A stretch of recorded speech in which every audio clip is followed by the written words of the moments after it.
हमारे अतिथिगणों का स्वागत अभिनंदन। ओंकारनाथ मिशन के सक्रिय श्रीमान पीरनाथ जी चट्टोपाध्याय, श्रीमती इंद्राणी जी चट्टोपाध्याय जी के द्वारा सभी अतिथियों का स्वागत, अभिनंदन, वंदन, तदुपरांत उद्बोधन। और मैं निवेदन करूंगा हमारे नगर विधायक श्रीमान माननीय वेद प्रकाश गुप्ता जी, आप भी मंच पर उपस्थित हो जाएं। और हमारे श्रीमान पुलिस अधीक्षक महोदय अयोध्या, आप भी प्रांगण में उपस्थित हों तो मंच पर आप भी पधारें। आपका भी अभिनंदन है। ओंकारनाथ मिशन के तत्वावधान में भव्य रामोत्सव 2022 के दिव्य दीपोत्सव में आपका भी स्वागत है, अभिनंदन है। स्वागत हो रहा है हमारे वशिष्ठ पीठाधीश्वर श्री महंत गिरीश्वर त्रिपाठी जी का, जिनके पावन वाणी के द्वारा हम सभी लोग अभी भगवान श्री रामभद्र का चरित्र श्रवण करेंगे। सभी अतिथियों का स्वागत हो रहा है। हमारे श्रीमान अरुण जी पासवान साहब, राष्ट्रीय अध्यक्ष राष्ट्रीय रेलवे मालगोदाम यूनियन, आपका भी स्वागत, अभिनंदन। आप सभी लोग अपना अपना स्थान ग्रहण कर लें। अब मैं निवेदन करूंगा हमारे अणिंगम तालुकेदार जी से, आप पधारें और राष्ट्रीय अध्यक्ष राष्ट्रीय रेलवे मालगोदाम यूनियन के अध्यक्ष श्रीमान अरुण पासवान जी के संदर्भ में आप हम सभी को अवगत कराएं। तदुपरांत अरुण जी का संबोधन हम सभी लोग श्रवण करेंगे। तदुपरांत हम सभी लोग पूज्य महाराज श्री महंत गिरीश्वर त्रिपाठी जी के पावन वाणी के द्वारा हृदय में राम हम सभी लोग श्रवण करेंगे। पहले मैं अड़िंगम तालुकेदार जी का आह्वान करता हूं।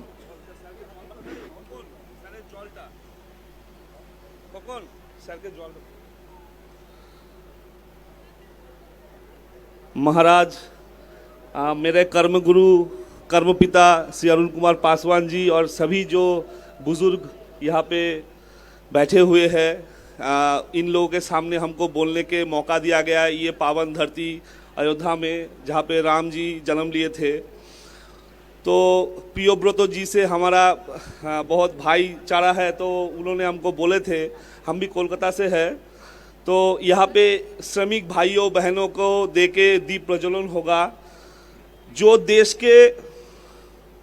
देश को बनाने में बहुत महत्वपूर्ण काम करता है। आज भारतीय रेलवे मालगोदाम श्रमिक संघ 1998 से श्री अरुण कुमार पासवान जी के नेतृत्व में ये लड़ते आए हैं, आंदोलन किए थे दीर्घ 24 साल से। और हम ये बोलना चाहते हैं, हम अवगत करना चाहते हैं देश के सभी को ये मंच के माध्यम से कि हम लोगों को कभी परिचय ही नहीं दिया गया था। जो देश के लाइफलाइन जो देश का है वो इंडियन रेलवे है, और रेलवे से जुड़े हुए 10 लाख लेबर श्रमिक भाई बहन है जो दिन रात काम करता है, माल इधर से उधर उधर से इधर देश के पूरे कोने कोने में ले जाने के लिए।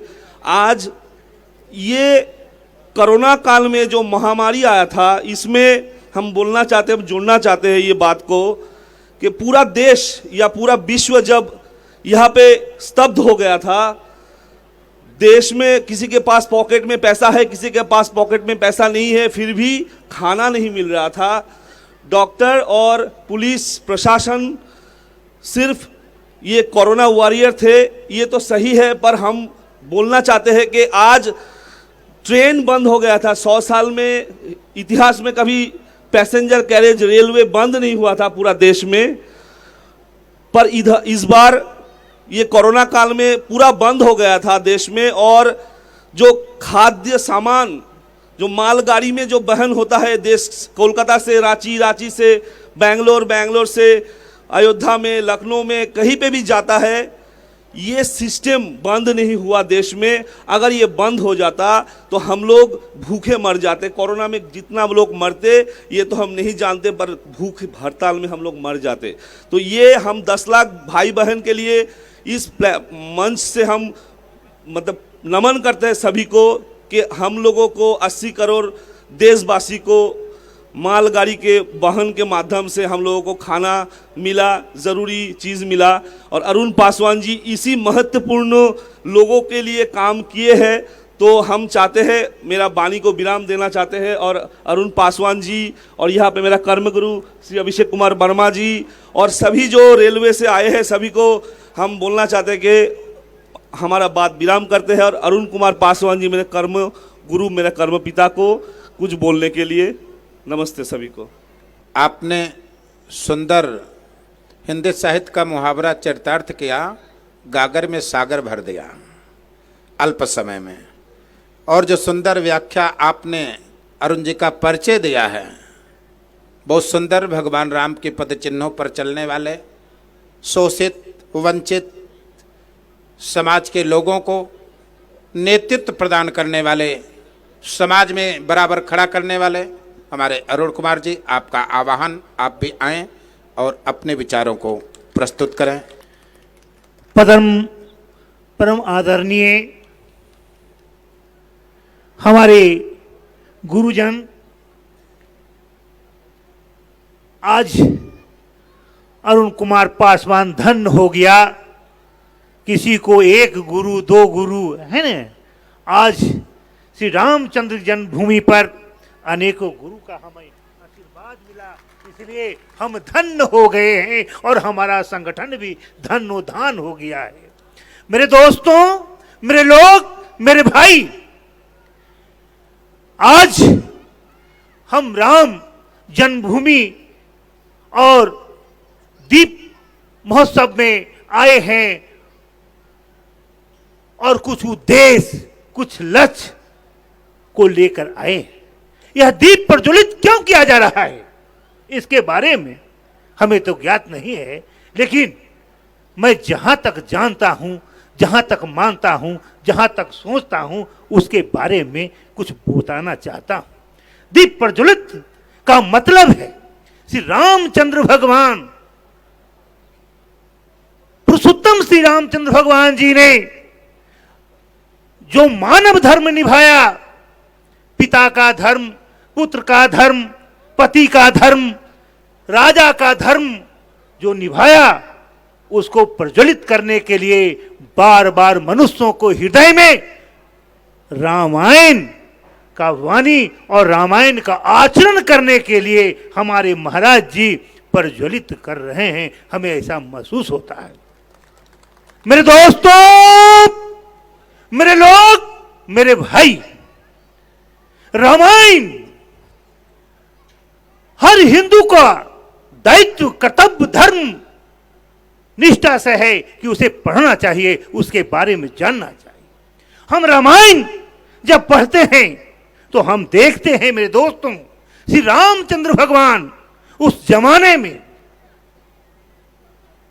आप देखे होंगे, श्री रामचंद्र भगवान का दोस्त, कोई मित्र राजा नहीं हुआ करता था मेरे दोस्तों। उनका मित्र निषाद भाई हुआ करते थे, जो गरीब होते थे, शोषित होते थे। उनके साथ अभी हमें बलराम महाराज जी कहे, उस सारा हिंदुस्तान को खबर दे सकते थे। अरे किसी को खबर देने का क्या बात था महाराज जी, उनमें इतना शक्ति, इतना ताकत था कि क्षण भर में लंका जाकर के माता को ला सकते थे। लेकिन अपने आचरण को, अपने विचारों को लोगों के बीच में रखने के लिए उन्होंने नल नील बांदरों का सहारा लेकर के और अयोध्या, लंका जाकर के और युद्ध को जीते और माता को लाने का काम किया। इसीलिए आप लोगों को लगता होगा कि रेलवे माल गोदाम श्रमिक संघ का निर्माण क्यों किया गया। मैं 2 मिनट में इसका विवरण करके समाप्त करूंगा। महाराज जी आज्ञा हो तो मैं बोलूं। मैं फूड कॉर्पोरेशन ऑफ इंडिया में कानून मंत्री हुआ करता था मेरे दोस्तों, और मैं दिल्ली से चला था बिहार के लिए, तो हमें एक बीच रास्ते में स्टेशन मिला, उसका नाम था बनारस। और बनारस में रेलवे माल गोदाम था। हमने देखा, हम थे और हमारे 2-4 साथी अफसर लोग थे, हमने देखा कि रेलवे माल गोदाम में अनेकों लेबरों को खड़ा करके उसे क्या बोलता है, मुर्गा बनाए हुए था, लीड डाउन किए हुए था।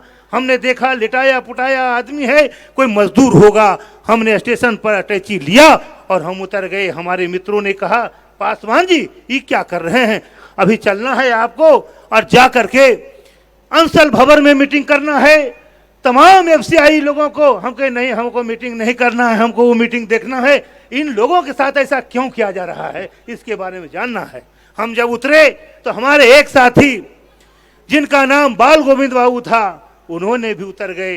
एक और धनंजय जी थे, वो भी उतर गए। 3 आदमी वहां गए और हम पूछा क्या बात है, खड़ा हो जाओ। उसने कहा कि खड़ा होंगे सर तो सिपाही हमको मारेगा। हम क्यों मारेगा, क्या बात है। सिपाही आया और हमसे पूछा क्या बात है। हम कहे नहीं कोई बात नहीं, तुम ऐसे क्यों किए हो इसको भाई। कहा आपका परिचय। हमने कहा भाई एक हिंदुस्तान का नागरिक हूं, यही मेरा परिचय है, लेकिन यह क्या हो रहा है। एक मजदूर को हमने कहा तुम उठो, हम देखेंगे सिपाही क्या करता है।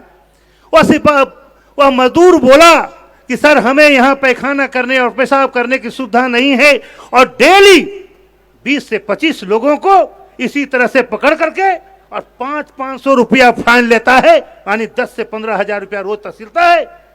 और तब जब तक हम देते हैं, हमारे बच्चा घर से लेके नहीं आता है, तब तक हमको लीड डाउन करता है।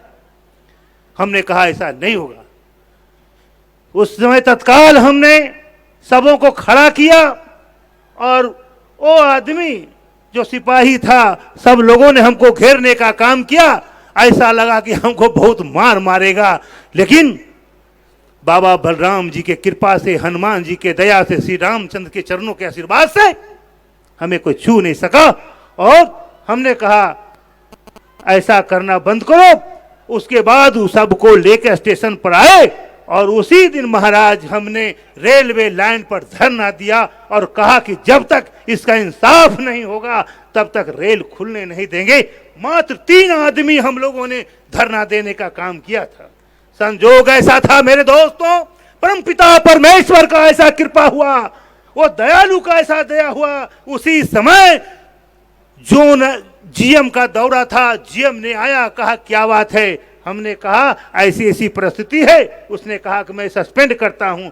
हम के सस्पेंड से बात नहीं बनेगा, तुम हमको रेल मंत्री से बात कराओ, अन्यथा यह धरना चलता रहेगा और यह चलते चलते पूरे हिंदुस्तान में रेल का चक्का जाम हो जाएगा। मेरा नाम अरुण पासवान है। हमने 25 साल एफसीआई का लड़ाई लड़ा और 3 साल पानी पाने का लड़ाई लड़ा। लगभग 9 लाख लोगों को हमने रोजी रोटी देने का काम किया है। जब हमारा 9 लाख बेटा जान जाएगा तो तुम्हारा रेल चलना बंद हो जाएगा। तत्काल वहां यह समस्या का समाधान हुआ और उसके बाद तोड़े और हम यहां से हम लौट के घर नहीं गए महाराज जी, हम लौट के दिल्ली गए और अपने पद से 1,65,000 रुपया हमें मिलता था। पेशाब पैखाना करने का भी पैसा मिलता था। हमने रिजाइन किया और हमने भारतीय रेलवे माल गोदाम श्रमिक संघ का संगठन किया। जब हमने संगठन कर रहे थे तो हमारे दोस्त, हमारे कुटुंब, हमारे परिवार, हमारी पत्नी हमको पागल घोषित कर दिया था महाराज जी। इतना रुपया कमाने वाला आदमी घर का जेवर बेचना शुरू कर दे तो उसे तो पागल कहता ही कहना जायज। तो हमको लेके जा रहा था कहां के, रांची, हमारे पाटलिपुत्र स्टेशन ट्रेन में हमको बुक कर दिया। हमारा दोस्त शत्रुघ्न चौधरी, कास्ट भाई हुई, रामचंद्र भगवान को पार करने वाले हैं, और हमारा डॉक्टर संजीव कुमार जी सब लेके जा रहे थे गोर हाथ बांध करके। हमने कहा कि मेरे दोस्त हमको भी मन लगता है खराब है, तुम सही ले जा रहे हो हमको दिखाने के लिए, ये तमाम जनता देख रहा है, तो कैसा लगेगा। कहेगा तुम्हारा दोस्त पागल है तो तुम भागोगे नहीं। हम कि यार हमको ले जा रहे हो तो हम भागेंगे कैसे। हमको खोल दिया। हम धीरे धीरे करके क्या बोलता है रेलवे गेट पर आए और चलती गाड़ी से हमने कूद गए। और कूदने के बाद एक बहुत जंगल मैंने दियर दांगड़ है, किसी से भी जाइएगा तो 7 कोस पैदल चलना पड़ता है। उस जगह का नाम है बांव घाट। वहां हम गए और बैठ के रेलवे माल गोदाम श्रमिक संघ का संविधान लिखे, 6 महीना में संविधान लिखा और उसे पास किया और पास करके और उसको एक रेलवे अफसर के सामने संविधान को पढ़ना था। तो मोकामा में हमने उसको पढ़ने का निर्णय लिया और हम टाइम लिए। उस समय M.I. राणा DRM थे। जब हम घर पर आए तो बाढ़ सब डिवीजन स्तर के लोग वहां पहुंचा, अरे राम लगन का पगला बेटा आ गया। हमारे पिताजी का नाम था डॉक्टर राम लगन प्रसाद। तो कहा लोग कि राम लगन का बेटा पगला बेटा आ गया। वो पगला जो था आ गया। पूरे गांव में ऐसा लगा कि चच्छन हमको पागल ही हो गए हम। लेकिन परमपिता परमेश्वर की कृपा से हम पागल तो थे नहीं। हम बहुत पूरे गांव में पागल नहीं हैं, इसको साबित करने के लिए बहुत से लोगों को ले जाने का कोशिश किया। 5 आदमी गया और जब संविधान पढ़ा तो वो लोग गांव में आके कहा ये पागल नहीं है, इस देश का दूसरा बाबा भीमराव अंबेडकर है जिसने संविधान लिखा और मजदूरों के लड़ाई लड़ने लगा। मेरे दोस्तों, मेरे लोग, मेरे भाई, आप लोग भाषण सुनते रहते हैं। ये परमपिता परमेश्वर का दरबार है। आपकी लड़ाई अंजाम तक पहुंच गई है। दुख दर्द जो हम लोगों ने झेला है उसे दूर होने का समय आ गया है। आप याद रखो, हिंदुस्तान भी नहीं, पूरे संसार में कोई भी ऐसा आदमी पैदा नहीं लिया है जो आपका मेहनत का कमाई, आपका संघर्ष क्या हुआ, आपका अरे परमपिता परमेश्वर से जब तपस्या करता है तब मुलाकात हो जाता है। और तुम्हारी लड़ाई को अंजाम तक पहुंचाने में तमाम लोगों को सहयोग है। मैं इस मन से धन्यवाद करना चाहता हूं आदरणीय जगदम्बिका पाल जी का। उन्होंने 24 घंटा रेलवे माल गोदाम की लड़ाई में सहमत रहते हैं। जहां भी धरना हो, जहां भी प्रदर्शन हो, जहां भी घेराव हो, वहां आने का काम करते हैं।